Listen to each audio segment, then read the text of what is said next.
Hello everyone. हम लोग physics पढ़ रहे थे यूपी ट्रिपल एस सी पेट की तैयारी करते हुए, और उसमें हम लोगों ने 128 क्वेश्चन अटैम्प्ट कर लिया है। सारे प्रीवियस उस क्वेश्चंस का हम लोग एनालिसिस कर रहे हैं, और अभी हम फिज़िक्स का एनालिसिस कर रहे हैं। आज 150 क्वेश्चन हो जाएंगे फिज़िक्स के, और फिज़िक्स में इतने ही क्वेश्चन दिए हुए हैं यूथ पब्लिकेशन की बुक में। और हम लोग ने ऑप्शन का भी एनालिसिस किया, क्वेश्चन का भी एनालिसिस किया, और 5 नंबर की तैयारी बहुत अच्छे से कर रहे हैं। और इस वीडियो के बाद से केमिस्ट्री की वीडियो आना स्टार्ट हो जाएगी, और फिर हम लोग केमिस्ट्री के भी लगभग 150-200 क्वेश्चन करेंगे, और बायो के 350 क्वेश्चन करेंगे, क्योंकि बायो से पूछने के ज़्यादा चांसेस हैं। और बायो के क्वेश्चन भी ज़्यादा आए हुए हैं प्रीवियस ईयर पेपर में, और लगभग 350 क्वेश्चन हैं। तो आइए स्टार्ट करते हैं क्वेश्चन नंबर 129 से, और चैप्टर का नाम है प्रमुख वैज्ञानिक आविष्कार।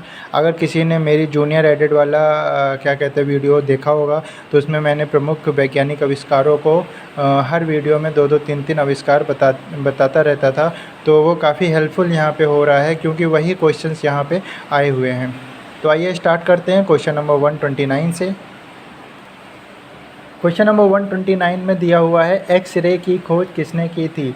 अब देखिए ऑप्शन है गैलीलियो ने, या जे थॉमसन ने, एडविन हबल ने, या डब्ल्यू के रॉटजन ने। तो वैसे बहुत बार ये क्वेश्चन आ भी चुका है, और आपको भी पता होगा कि एक्स रे की खोज किसने की थी, डब्ल्यू के रॉटजन। अब देखिए डब्ल्यू का मतलब क्या है, विल्हेम, के का मतलब है कॉनरॉड, और रॉटजन, तो विल्हेम कॉनरॉड रॉटजन। इन्होंने 1895 में एक्सरे की खोज की थी। 1895 में एक्सरे की खोज की थी। अब देखिए एक्सरे का यूज़ क्या होता है, तो सिटी स्कैन हम लोग करवाते हैं, उसमें एक्सरे का यूज़ होता है। एक्सरे मशीन में तो एक्सरे का यूज़ होता ही होता है। टूटी हुई हड्डियों की तस्वीर लेने में एक्सरे का यूज़ होता है। अगर आप रेडिएशन थेरेपी करवा रहे हैं तो उसमें एक्सरे का यूज़ होता है। हवाई अड्डे जो होते हैं, यानी कि एयरपोर्ट जो होते हैं, उनकी सुरक्षा में भी एक्सरे का यूज़ होता है। तो ये कुछ यूजेस भी थे उसके। तो एक्सरे की खोज के बारे में आपको इतनी जानकारी मिली कि 1895 में डब्ल्यू के रॉटजन, जिनका पूरा नाम था विल्हेम कॉनरॉड रॉटजन, उन्होंने एक्सरे की खोज की। उसके यूजेस कहाँ पे होते हैं ये जान लिया। देखिए अगर हम ए ऑप्शन की बात करें तो गैलीलियो। अब आपको पता होगा जो लॉ ऑफ इनर्शिया है उस पर पहले बात करी थी गैलीलियो ने, बाद में न्यूटन ने उसको और अच्छे से एक्सप्लेन किया, और क्रेडिट न्यूटन को मिल गया। उसके बाद जे थॉमसन, तो ये मैंने आपको याद करवाया। ईंट पर नाच में ई क्या है, इलेक्ट्रॉन, और टी क्या है, थॉमसन।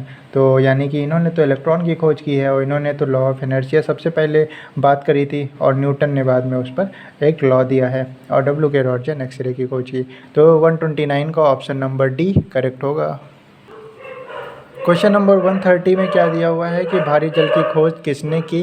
तो भारी जल यानी हार्ड वाटर D2O, इसकी खोज किसने की थी, तो इसकी खोज यूरे ने की थी।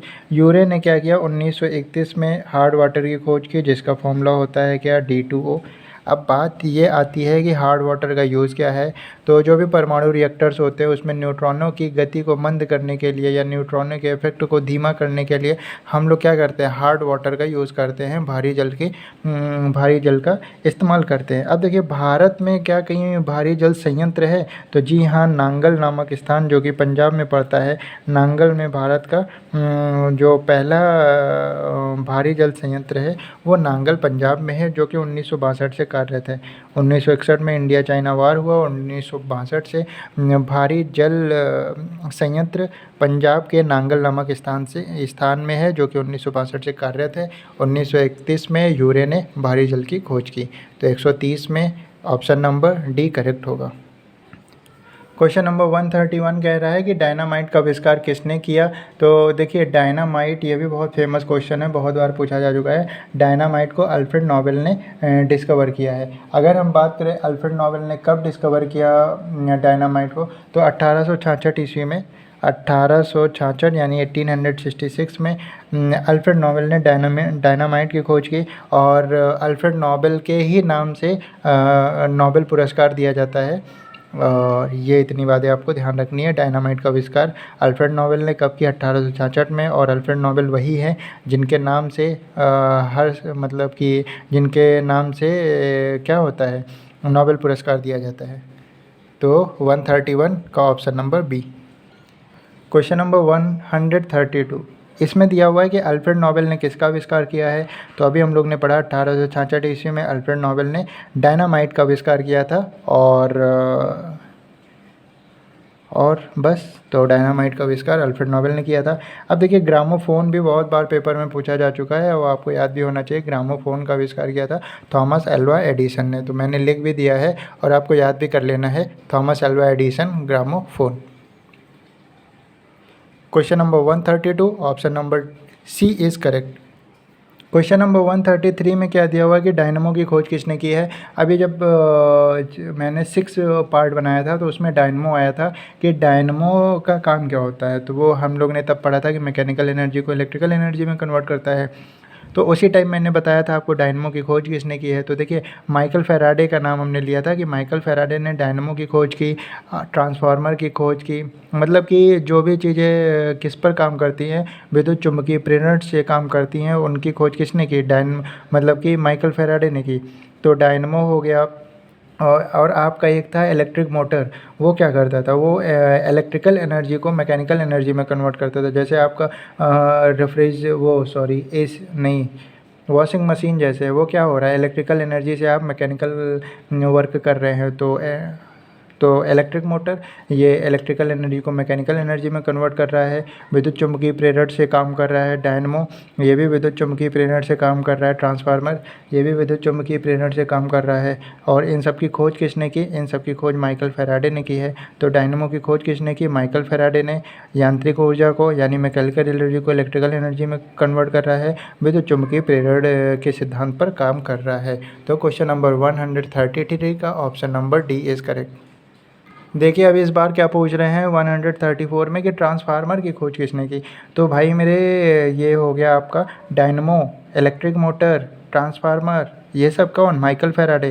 तो यहाँ पे ऑप्शन नंबर सी करेक्ट होगा, माइकल फैराडे, जिन्होंने क्या किया, ट्रांसफार्मर की खोज की। ट्रांसफार्मर क्या करता है, एसी करंट यानी अल्टरनेटिंग करंट को कम या ज़्यादा करने का काम करता है, यानी कि हम कह सकते हैं बैलेंस करने का काम करता है। और ये सब चीज़ें मैं आपको 2 चैप्टर पहले बता चुका हूँ या 2 वीडियो पहले बता चुका हूँ आपको। तो क्वेश्चन नंबर 134 का ऑप्शन नंबर सी करेक्ट होगा। एक और क्वेश्चन आ गया माइकल फैराडे से ही कि किस वैज्ञानिक ने इलेक्ट्रोलिसिस के नियम को दिया है। तो ट्रांसफार्मर माइकल फैराडे ने दिया, डायनमो माइकल फैराडे ने दिया, विद्युत मोटर माइकल फैराडे ने दिया, इलेक्ट्रोलिसिस ये भी माइकल फैराडे ने दिया। तो ऑप्शन नंबर डी करेक्ट होगा, एम फैराडे। ये सभी क्या है, विद्युत चुम्बकीय प्रेरण पर काम कर रही हैं। तो क्वेश्चन नंबर 135 डी बहुत इंपॉर्टेंट है, इलेक्ट्रोलिसिस और माइकल फैराडे ने दिया। क्वेश्चन नंबर 136 में दिया हुआ है कि हाइड्रोजन बम का आविष्कार किसने किया है। तो देखिए, ये ध्यान रखिएगा किसने किया है, एडवर्ड टेलर ने। हाइड्रोजन बम का आविष्कार एडवर्ड टेलर ने किया है। और एक चीज़ आपको और बताएंगे, ये नाभिकीय संचयन पर काम करता है। जो हाइड्रोजन बम में क्या होता है, नाभिकीय संचयन या विखंडन, तो नाभिकीय संचयन होता है हाइड्रोजन बम में। अभी देखिए, एक वीडियो पहले क्वेश्चन आया था कि जो न्यूक्लियर रिएक्टर है उसमें क्या होता है, तो उसमें नाभिकीय विखंडन होता है। विखंडन में क्या होता है, जैसे एक न्यूक्लियस का कई न्यूक्लियस में टूट जाना। और संचयन में क्या होता है, कई न्यूक्लियस का एक न्यूक्लियस में कन्वर्ट हो जाना। तो यहाँ पे हाइड्रोजन बम का अगर पूछ रहे हैं तो एडवर्ड जेनर होंगे। दूसरा, इसमें नाभिकीय संचयन होता है। तो आपको 2 बातें ध्यान रखनी है हाइड्रोजन बम की कि किसने आविष्कार किया, इसमें क्या होता है, नाभिकीय विखंडन या नाभिकीय संचयन। तो यहाँ पे नाभिकीय संचयन होता है, एडवर्ड टेलर ने आविष्कार किया। इस बार पूछना है हाइड्रोजन बम, हो सकता है पूछ ले अणु बम। तो आपको अणु बम का भी ध्यान रखना है, उसको ऑटो हॉर्न और एफ स्ट्रॉसमैन ने डिस्कवर किया था। तो आपको अणु बम का भी ध्यान रखना है, कौन है अणु बम का आविष्कार, तो हॉफमैन और एफ स्ट्रॉसमैन। तो question number 136 option number D is correct. Question number 137 में क्या दिया हुआ है कि गलत मिलान को पहचानिए। फाउंटेन पेन, देखिए फाउंटेन पेन, तो फाउंटेन पेन में ये आपको ध्यान रखना है। जूनियर एडेड वाले में भी जब मैं डिस्कवरी पढ़ा रहा था तो आपको बताया था कैसे याद रखना है। तो देखिए, फाउंटेन पेन, यहाँ पे क्या है पेन, और ये क्या है वाटरमैन। तो फाउंटेन पेन किसने डिस्कवर किया? वाटरमैन ने। फाउंटेन पेन आपने देखा होगा अभी, ऐसे अगर आप ऐसे कर दीजिए तो वो तुरंत फैल जाता है, पूरी कॉपी में भी वो फैल जाएगा। तो कैसा है? वाटर की तरह है ना। तो फाउंटेन पेन डिस्कवर किया वाटरमैन ने। अब इनका पूरा नाम क्या है? Louis Edison Watson Waterman, Louis Edison Waterman. तो फाउंटेन पेन वाटरमैन बहुत ईजी है, ध्यान याद हो जाएगा आराम से। बैरोमीटर का टेरोसली आपको रट लेना है, टोरिसली, ई टोरिसली और इवांजेलिस्टा टोरिसली पूरा नाम है। और एनिमेशन का Emile, animation Emile, barometer Torricelli, fountain pen Waterman, ऐसे ही आपको सारे नाम याद करने हैं। अब बात करते हैं अमीटर। अमीटर में इन्होंने लिखा हुआ है जैक राइस और जेनसेन। तो अमीटर को जैक राइस जेनसेन ने नहीं डिस्कवर किया था, बल्कि जैक राइस जेनसेन ने संयुक्त सूक्ष्मदर्शी को डिस्कवर किया था। तो ये चारों डिस्कवरी आपको याद होनी चाहिए। एनिमेशन में आपको ध्यान रखना है एमिल होगा, बैरोमीटर का टेरोसली होगा और फाउंटेन पेन का वाटरमैन होगा। कुछ और डिस्कवरी लिखी हुई है, देखिए जैसे वाटरमैन ने क्या डिस्कवर किया, उन्होंने फाउंटेन पेन, टोरिसली ने उन्होंने बैरोमीटर, एमिल आया तो एनिमेशन, ठीक है। जैकेरियस जैनसन तो इन्होंने संयुक्त सूक्ष्मदर्शी। तो ये चार तो वो हो गए जो अभी आए हुए हैं। अब देखो जे.एल. बेयर्ड, टेलीविज़न और टेलीफोन दोनों बहुत इंपॉर्टेंट है। टेलीविज़न और टेलीफोन बहुत पूछे जाते हैं। तो टेलीविज़न का बेयर्ड है और टेलीफोन, फ़ोन आता है, बेल बजती है तो ग्राहम बेल है। ग्रामोफोन का अभी बताया था थॉमस अल्वा एडिसन, पीछे क्वेश्चन आया था थॉमस एल्वा ग्रामोफोन का तब बिल। और ट्रांसफार्मर, तो यहाँ पे आप भैया लिख लीजिए transformer, dynamo, electric motor, electrolysis, सब किसने किया है? माइकल फैराडे ने। माइकल फैराडे का सिर्फ ट्रांसफार्मर दिया है, डायनमो भी लिख लो, इलेक्ट्रिक मोटर भी लिख लो, इलेक्ट्रोलिसिस भी लिख लो। तो रचनाएँ बहुत ईजी हैं। फाउंटेन पेन आ जाए तो वाटरमैन, बैरोमीटर आ जाए तो टोरिसली, एनिमेशन आ जाए तो एमिल, संयुक्त सूक्ष्मदर्शी आ जाए जैनसन, टेलीविज़न आ जाए तो बेयर्ड, ग्रामोफोन आ जाए तो एडिसन, और टेलीफोन आ जाए, फ़ोन आता है, बेल बजती है तो ग्राहम बेल, ट्रांसफार्मर हो, डायनमो हो, इलेक्ट्रिक मोटर हो या इलेक्ट्रोलिसिस हो, माइकल फैराडे। तो क्वेश्चन नंबर 137 में कौन सा गलत है? अमीटर को जैक राइस जेनसेन ने नहीं डिस्कवर किया था, बल्कि इन्होंने तो संयुक्त सूक्ष्मदर्शी को डिस्कवर किया था। अब देखिए क्वेश्चन नंबर 138 भी देख लीजिए। इसमें क्या हुआ है कि सही मिलान को पहचानिए। तो देखिए इन्होंने कहा माइक्रोवेव ओवन को किसने डिस्कवर किया? पर्सी स्पेंसर ने। पहला वाला ही सही है कि माइक्रोवेव ओवन जो होता है उसको किसने डिस्कवर किया है? पर्सी स्पेंसर ने। अगर मैं बात कर लूँ माइक्रोवेव ओवन में कौन सी रेज़ होती हैं, तो आपको ये भी ध्यान रखना है कि माइक्रोवेव ओवन में कौन सी रेज़ होती हैं। नाम ही है माइक्रोवेव, तो इसमें कौन सी वेव्स होती हैं? माइक्रोवेव्स होती हैं, माइक्रोवेव्स। तो माइक्रोवेव ओवन में कौन सी रेज होती हैं? माइक्रोवेव्स होती हैं। और इसको डिस्कवर किया किसने किया? पर्सी स्पेंसर, पहला ही सही है। अब इन्होंने कहा ट्रांसफार्मर को पियरे वर्नियर ने डिस्कवर किया है। नहीं भैया, ट्रांसफार्मर को तो हम लोग पढ़ते हैं माइकल फैराडे ने, तो ट्रांसफार्मर को माइकल फैराडे ने। उसके बाद बैटरी को विलियम स्टैनली बताया है, बैटरी को वोल्टा। देखिए मैंने आपको याद कराया था उसमें जूनियर एडेड वाले में, बैटरी का क्या होगा? वोल्टा होगा। और इन्होंने जो यहाँ पे दिया हुआ है कि पियरे वर्नियर ने ट्रांसफार्मर, तो नहीं, पियरे वर्नियर ने तो वर्नियर कैलिपर। आप फिजिक्स में लैब करते हैं तो वर्नियर कैलिपर की ज़रूरत पड़ती है। तो यहाँ पे वर्नियर, यहाँ पे वर्नियर कैलिपर उन्हीं के नाम से पड़ा है, पियरे वर्नियर के नाम से। बाकी डायनमो ये आप पढ़ चुके हैं, ट्रांसफार्मर और डायनमो क्या होगा? माइकल फैराडे होगा। उसके बाद डीजल इंजन, तो डीजल देखिए जैसे वर्नियर कैलिपर को वर्नियर ने डिस्कवर किया था, वैसे डीजल इंजन को डीजल ने डिस्कवर किया था। कंप्यूटर चार्ल्स बेबेज बहुत अच्छे से जानते हैं आप। इलेक्ट्रॉन सूक्ष्मदर्शी, तो देखिए नाल एंड रस्का। अभी देखो हम लोग ने क्या पढ़ा था? हम लोग ने पढ़ा था संयुक्त सूक्ष्मदर्शी, उसको जैनसन ने। और यहाँ पे इलेक्ट्रॉन सूक्ष्मदर्शी, उसको नाल एंड रस्का। देखिए इलेक्ट्रॉन सूक्ष्मदर्शी की एक बात बताएं, ये 2 लाख गुना बड़ी इमेज दिखाता है। अगर कोई चीज़ जितनी बड़ी है उससे 2 लाख बड़ी इमेज बना देता है, जबकि ये तुम्हारा ये संयुक्त सूक्ष्मदर्शी ये केवल 2000 गुना बड़ी इमेज दे पाता है। थर्मोमीटर, यहाँ पे थर्मोमीटर को हम लोग फ़ारेनहाइट में मेज़र करते हैं, तो फ़ारेनहाइट ने डिस्कवर किया है डेनियल गैब्रियल फ़ारेनहाइट। रिवॉल्वर का आपको ध्यान रखना है सैमुअल कोल्ट। और आपको थर्मस फ्लास्क का याद रखना टेवार। बाकी सब शॉर्ट ट्रिक है याद करने की, जैसे माइक्रोवेव ओवन तो पर्सी स्पेंसर, ट्रांसफार्मर ये याद है आपको, बहुत बार आ चुका है question. Battery Volta, vernier caliper vernier, dynamo Faraday, diesel engine diesel, computer Charles वेलेज, इलेक्ट्रॉन सूक्ष्मदर्शी नार्लैंड रस्का, थर्मोमीटर मेजर करते फ़ारेनहाइट में तो फ़ारेनहाइट, रिवॉल्वर का कोल्ट ना सैमुअल कोल्ट, और थर्मस फ्लास्क का डेवार। तो ये क्वेश्चन नंबर 138, जिसमें जो सही है तो वो पहला ही सही है, माइक्रोवेव ओवन परसीवेरेंस, क्योंकि ट्रांसफार्मर को तो फैराडे ने और बैटरी को तो वोल्टा ने, वर्नियर कैलिपर को तो वर्नियर ने डिस्कवर किया है। और ये जो यहाँ एलेसैंड्रो वोल्टा लिखे हैं इन्होंने बैटरी को डिस्कवर किया था, ठीक है। और जो पियरे वर्नियर लिखे हैं इन्होंने वर्नियर कैलिपर्स को डिस्कवर किया था। तो गलत सलत दिया हुआ है, पहला ही सही दिया हुआ है सिर्फ। तो डिस्कवरी से इतने क्वेश्चंस आए हुए थे, और ये अब विविध यानी कि जो फिजिक्स के ही टॉपिक्स हैं और उनसे क्वेश्चंस आए हुए हैं, तो इनको भी देख लेते हैं।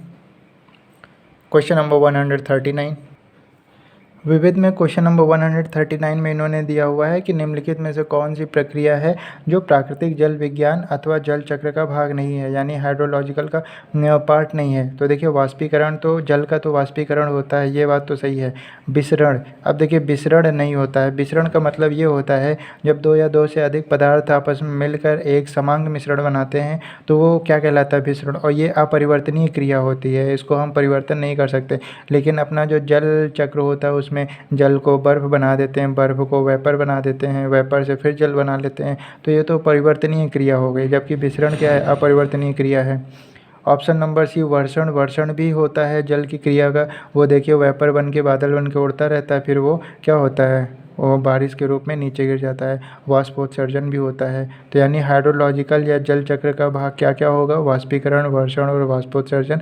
लेकिन विसरण जो है वो हाइड्रोलॉजिकल का पार्ट नहीं होगा, क्योंकि ये अपरिवर्तनीय क्रिया है। दो या दो से अधिक पदार्थ क्या करते हैं, एक समांग मिश्रण बनाते हैं, वो विसरण कहलाता है। तो क्वेश्चन नंबर 139 का ऑप्शन नंबर बी करेक्ट होगा। क्वेश्चन नंबर 140 दिया हुआ है कि बैक्टीरिया के निराकरण के लिए जिस प्रकाश किरण का परखनली के अंदर वैकृत प्रयोगशाला में प्रयुक्त किया जाता है उसका नाम क्या है। अब एक्सरे दिया हुआ है, अवरक्त किरणें यानी इंफ्रारेड, सूक्ष्म तरंग विकिरण यानी माइक्रोवेव, और परावैंगनिक किरण यानी अल्ट्रावायलेट रेज, यूवी रेज। अब बैक्टीरिया को नष्ट करने में कौन सी रेज़ का यूज़ होता है, तो देखिए बैक्टीरिया को नष्ट करने के लिए यूवी रेज़ का यूज़ होता है, अल्ट्रावायलेट रेज़ का हम लोग यूज़ करते हैं। तो यहाँ पे 140 का ऑप्शन नंबर डी करेक्ट होगा। अब देखिए हमने सबके पास कोई नाम लिखा हुआ है, जैसे एक्सरे तो अभी हम लोग ने पढ़ा था कि विल्हेम कॉनरॉड रॉन्टगन ने एक्सरे की खोज की थी। और हम लोग ने ये भी पढ़ा था कि एक्सरे का यूज़ कहाँ पर होता है, तो पहला तो हम लोग ने ये पढ़ा था कि हम लोग CT स्कैन में यूज़ करते हैं, एक्सरे मशीन में यूज़ होता है एक्सरे का यूज़। अगर हम लोग क्या कहते हैं रेडिएशन थेरेपी ले रहे हैं तो उसमें एक्सरे का यूज़ होता है, एयरपोर्ट्स की सुरक्षा में एक्सरे का यूज़ होता है। तो इस तरह से कई यूजेस हम लोग ने पढ़े थे एक्सरे के। और उसके बाद अगर हम बात करें अवरक्त किरणें यानी कि इंफ्रारेड रेज़ की, तो इसको टॉर्चले ने डिस्कवर किया था। और अवरक्त किरणें कहाँ पर यूज़ होती हैं, रिमोट्स में यूज़ होती हैं। जो हमारी रिमोट्स की रेज़ होती हैं वो इंफ्रारेड रेज़ होती हैं या अवरक्त किरणें होती हैं। सूक्ष्म तरंग विकिरण की अगर हम बात करें तो इसको डिस्कवर किया था हेनरिक हर्ट्ज़, और ये मतलब माइक्रोवेव है। तो जो ओवन हो गया, आपका टेलीविज़न हो गया, सेल फोन्स हो गया, इसमें कौन सी होती है, माइक्रोवेव्स होती हैं। और यूवी रेज़ की बात करें तो इसका क्या क्या यूज़ है, एक तो हम लोग ने जान लिया बैक्टीरिया को नष्ट करने में इसका यूज़ होता है, दूसरा सिकाई करने में, और तीसरा ये होता है कि विद्युत मतलब प्रकाश वैद्युत प्रभाव को उत्पन्न करने में भी हम लोग यूवी रेज़ का यूज़ करते हैं, प्रकाश वैद्युत प्रभाव को उत्पन्न करने, सिकाई करने में। तो इस तरह से हम लोग ने सभी के यूज़ जान लिए। और यूवी रेज़ को डिस्कवर रिटर्न ने किया था। तो ये भी ध्यान रखिएगा, जैसे कभी एक्सरे का पूछ लेते हैं तो रॉन्टगन, हो सकता है पूछ लें इंफ्रारेड को किसने डिस्कवर किया, टॉर्चले, हो सकता है पूछ लें माइक्रोवेव को किसने डिस्कवर किया, हेनरिक हर्ट्ज़, हो सकता है अगली बार यूवी रेज़ का ही क्वेश्चन पूछें लेकिन किसने डिस्कवर किया ये पूछ लें तो रिटर्न होगा। तो यहाँ पे question number 140 option number D correct. Question number 141, निम्नलिखित में से कौन सा विकल्प क्लास 2 लीवर का उदाहरण है। अब देखिए उत्तोलक होते हैं हमारे 3 प्रकार के, उत्तोलक ये होते हैं 3 प्रकार के। जिसमें होता है एक फर्स्ट मतलब प्रथम श्रेणी का उत्तोलक या फर्स्ट लेयर, हम उसको बोल सकते हैं क्लास 1 लीवर, उसको इसको बोल सकते हैं क्लास 2 लीवर, और एक होता है क्लास 3 लीवर। अब इन तीनों को समझने से पहले पहले देख लीजिए इसमें 3 चीज़ें होती हैं। एक भार होता है, इंग्लिश में बात करें तो उसको लोड बोलते हैं। एक आयास होता है, इंग्लिश में उसको एफर्ट बोलते हैं। और एक आलम्ब होता है, यानी कि इंग्लिश में उसको फलक्रम बोलते हैं, फलक्रम। अब यहाँ पे समझिएगा, अगर हम फर्स्ट क्लास लीवर की बात करें तो इसमें क्या होता है, इसमें लोड और एफर्ट के बीच में क्या होता है, फलक्रम। लोड और एफर्ट के बीच में जब फलक्रम होता है तो वो फर्स्ट क्लास फर्स्ट लीवर होता है। एग्ज़ाम्पल ऐसा कौन सा है, जैसे कैंची। कैंची में आपने देखा होगा एक साइड लोड रहता है, एक साइड आपका क्या कहते हैं एफ़र्ट रहता है। भाई कैंची में इस साइड से आप क्या करते हैं, ताकत लगाते हैं, तो ये हो गया आपका एफ़र्ट।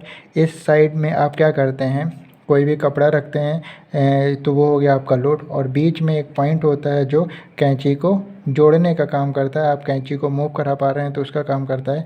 तो यही क्या हो गया, ये आपका हो गया फलक्रम। तो यानी कि फर्स्ट मतलब क्लास फर्स्ट लीवर में क्या आता है कि लोड और एफर्ट के बीच जब फलक्रम होता है तो वो क्लास फर्स्ट लीवर होगा।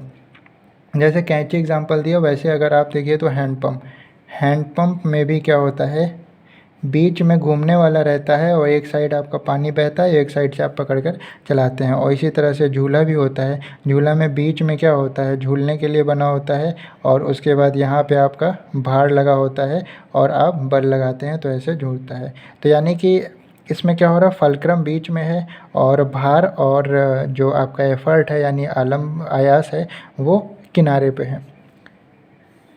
अब अगर हम द्वितीय श्रेणी के उत्तोलक की बात करें, सेकंड लेवल की, तो इसमें क्या होता है, इसमें लोड बीच में होता है, एफर्ट और फलक्रम ये दोनों क्या होते हैं, साइड्स में होते हैं, और लोड आपका बीच में होता है। तो वो क्या होता है, द्वितीय श्रेणी का उत्तोलक होता है। जैसे सरौते में क्या करते हैं आप, बीच में सुपारी को रखते हैं, एक साइड फोर्स लगाते हैं और एक साइड मुड़ने के लिए बना होता है ना।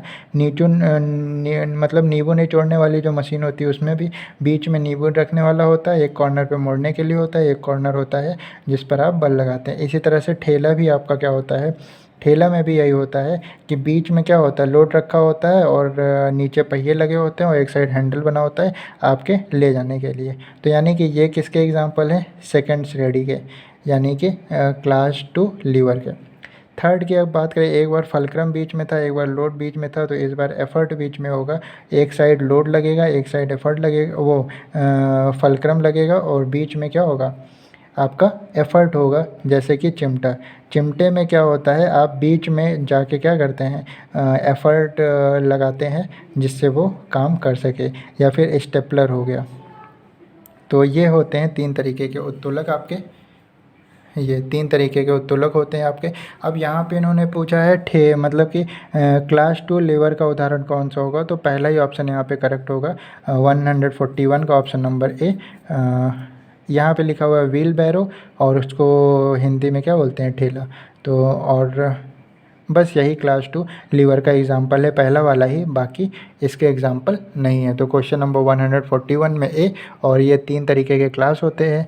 पहले वाले में फलक्रम बीच में होता है, दूसरे वाले में लोड बीच में होता है, तीसरे वाले में एफर्ट बीच में होता है। क्वेश्चन नंबर 142 दिया हुआ है कि इलेक्ट्रॉनों की तरंग प्रकृति को प्रायोगिक रूप से पहली बार किसके द्वारा सिद्ध किया गया था।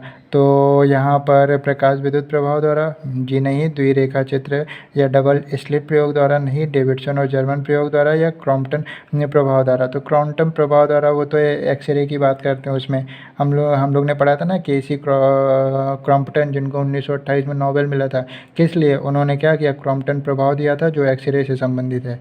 अब देखिए ये हो गया। तो इलेक्ट्रॉनों की तरंग प्रकृति को प्रायोगिक रूप से पहली बार किसके द्वारा सिद्ध किया गया था, तो इसका करेक्ट ऑप्शन होगा ऑप्शन नंबर सी। नहीं, ऑप्शन नंबर सी नहीं होगा, ऑप्शन नंबर बी होगा, द्विरेखा चित्र डबल स्लिट प्रयोग द्वारा। तो आपको इसका आंसर ध्यान रखना है कि द्विरेखा चित्र डबल स्लिट प्रयोग द्वारा, तो यही करेक्ट आंसर होगा। सॉरी, यहाँ पे थोड़ा सा गलती हो गई। इलेक्ट्रॉनों की तरंग प्रकृति की प्रायोगिक रूप से पहली बार किसके द्वारा सिद्ध किया गया था? डेविडसन और जर्मन प्रयोग द्वारा ही होगा, ना कि क्रॉम्पटन प्रभाव द्वारा होगा, ना डबल स्लिट द्वारा होगा, ना कि प्रकाश विद्युत प्रभाव द्वारा होगा। तो ऑप्शन नंबर सी आप याद करिएगा, डेविडसन और जर्मन प्रयोग द्वारा। 142 option number C is correct. Question number 143 में दिया हुआ है कि कण बोसोन नाम का संबंध किस नाम से है? तो देखिए, भारतीय वैज्ञानिक थे सत्येंद्र नाथ बोस, उन्हीं के नाम पर कण बोसोन रखा गया था। तो यहाँ पे हमारा ऑप्शन नंबर बी करेक्ट होगा। SN बोस का मतलब है सत्येंद्र नाथ बोस। तो कण बोसोन ये एक भारतीय वैज्ञानिक के नाम पर रखा गया है, सत्येंद्र नाथ बोस के। तो क्वेश्चन नंबर 143 का ऑप्शन नंबर बी करेक्ट होगा, SN बोस कण बोसोन और सत्येंद्र नाथ बोस के नाम पर। ये एक भारतीय वैज्ञानिक थे। क्वेश्चन नंबर 144, टेप रिकॉर्डर में टेप की चाल कितनी होती है? तो 4.76 सेंटीमीटर पर सेकेंड। बहुत इंपॉर्टेंट क्वेश्चन है। जो टेप रिकॉर्डर होता है हमारा, उसमें टेप आपने देखा होगा मूव करता रहता है, तो वो टेप की चाल क्या होती है? वो टेप की चाल होती है 4.76 सेंटीमीटर पर second. Option number D correct. Question number 145, निम्न में से विद्युत उत्पादन करने में सर्वाधिक हिस्सा किसका है? जल विद्युत, ताप विद्युत, परमाणु विद्युत या सभी का बराबर प्रतिभाग है? तो देखिए, मैंने परसेंटेज भी लिख दिया है, तो अब आपको आंसर पता चल रहा होगा कि सर्वाधिक हिस्सा किसका है? ताप विद्युत का है, जो कि लगभग 63% है। जल विद्युत से हम 12% और सबसे कम हम परमाणु ऊर्जा से एनर्जी विद्युत का उत्पादन करते हैं, वो है केवल 2%। तो अगर हम ऑप्शंस की बात करें तो विद्युत उत्पादन करने में सर्वाधिक हिस्सा किसका है? तो ताप विद्युत का 63% और कम किसका है? परमाणु ऊर्जा 2%। तो 145 का ऑप्शन नंबर बी करेक्ट होगा। क्वेश्चन नंबर 146 में दिया हुआ है कि स्टीयरिंग में फ्री प्ले किस कारण आती है? तो देखिए, स्टीयरिंग में फ्री प्ले का मतलब है कि अगर आप गाड़ी चला रहे हो, आप स्टीयरिंग को घुमा रहे हैं और स्टीयरिंग के घुमाने पर भी गाड़ी के घूमने में कोई फ़र्क नहीं पड़ रहा है, कोई प्रभाव नहीं पड़ रहा है, तो उसको हम लोग बोलते हैं फ्री प्ले। तो ये फ्री प्ले का कारण क्या होता है? स्टीयरिंग के ढीले होने के कारण, टायरों के घिसने के कारण नहीं, स्टीयरिंग के हार्ड होने के कारण गलत, उपयुक्त में से कोई नहीं, या स्टीयरिंग की ढीली होने के कारण। तो देखिए, स्टीयरिंग में फ्री प्ले किस कारण होता है? तो वो स्टीयरिंग के ढीले होने के कारण होता है। Question number 146 option number A correct होगा। फ्री प्ले का मतलब यही होता है कि आप स्टीयरिंग घुमा रहे हैं लेकिन गाड़ी के घूमने में कोई प्रभाव नहीं पड़ रहा है, तो वो क्या होता है? स्टीयरिंग का फ्री प्ले, और ये स्टीयरिंग के ढीले होने के कारण ऐसा होता है। तो 146 ए। क्वेश्चन नंबर 147 में कह रहे हैं कि सीटी स्कैनिंग में उपयोग होता है। तो ये तो मैंने आपको बताया है कि एक्सरे जो होता है वो सीटी स्कैन में यूज़ होता है, एक्सरे मशीन में यूज़ होता है, ठीक है। और एयरपोर्ट की सुरक्षा में यूज़ होता है। अगर आप कोई मतलब कि रेडिएशन थेरेपी ले रहे हैं तो उसमें यूज़ होता है। तो यहाँ पे सीटी स्कैन का पूछा है तो एक्सरे होगा, और अल्ट्रासाउंड तरंगे और गामा किरणें ये यहाँ पर सीटी स्कैन में यूज़ नहीं होती, वो तो अल्ट्रासाउंड में यूज़ होता है। तो ऑप्शन नंबर 147 का question number 147 option number B correct होगा। क्वेश्चन नंबर 148 में पूछ रहे हैं कि नींबू निचोड़ने की मशीन डैश है, मतलब प्रथम श्रेणी का, उत्तोलक है, द्वितीय श्रेणी का, तृतीय श्रेणी का, या कोई नहीं है। तो मैंने आपको बताया था कि देखिए, नींबू निचोड़ने की मशीन में क्या होता है? नींबू को बीच में रखा जाता है, यानी भार को किस में रखा जा रहा है? बीच में, लोड को बीच में रखा जा रहा है। तो सरौता हो गया, ठेला हो गया, या फिर नींबू निचोड़ने की मशीन, ये क्या होंगे? द्वितीय श्रेणी का उत्तोलक, यानी क्वेश्चन नंबर 148 का ऑप्शन नंबर बी करेक्ट होगा। क्वेश्चन नंबर 149 पूछ रहे हैं कि स्टीफन हॉकिंग हैं एक डैश। तो ये आप सभी को पता होगा, स्टीफन हॉकिंग क्या है? एक वैज्ञानिक हैं। आपने ब्लैक होल का नाम सुना होगा, आपने बिग बैंग थ्योरी का नाम सुना होगा। तो इन सब चीज़ों को समझने में स्टीफन हॉकिंग्स ने बहुत महत्वपूर्ण भूमिका निभाई, और अमेरिका ने इन्हें सर्वोच्च नागरिक सम्मान से सम्मानित भी किया है। इनकी 2 बुक्स हैं, आपको ध्यान रखना है, the brief history of time और from the big bang to the black hole. तो ये इनकी बुक का नाम है स्टीफन हॉकिंग्स का। और कभी ये भी पूछा जा सकता है, उनकी बुक से भी रिलेटेड क्वेश्चन पूछा जा सकता है। अभी पूछा है स्टीफन हॉकिंग्स कौन है, तो वो एक वैज्ञानिक हैं। अगली बार पूछ सकते हैं कि ब्लैक होल और बिग बैंग थ्योरी को समझने में महत्वपूर्ण भूमिका निभाने वाले व्यक्ति कौन है? Stephen Hawking. फिर पूछ सकते हैं the brief history of time from the big bang to the black hole, ये बुक किसकी है? तो ये भी स्टीफन हॉकिंग्स की है। तो क्वेश्चन नंबर 149 का ऑप्शन नंबर बी करेक्ट होगा। तो ये था फिजिक्स का सेक्शन। हम लोग ने फिज़िक्स के पूरे 149 क्वेश्चंस अटैम्प्ट कर लिए हैं और इसके बाद अब बुक में केमिस्ट्री दी हुई है, रसायन विज्ञान यानी केमिस्ट्री दी हुई है। तो यानी कि अगला पार्ट जो हम लोग पढ़ेंगे उसमें केमिस्ट्री के क्वेश्चंस होंगे। तो फिज़िक्स के क्वेश्चन कंप्लीट कर लिए हैं और आई थिंक फिज़िक्स का क्वेश्चन आएगा तो इसी के आसपास से आएगा और वो हम लोग सही अटैम्प्ट कर भी लेंगे। अब केमिस्ट्री को हम लोग कल से स्टार्ट करेंगे। तो आज के लिए इतना ही। Thank you class.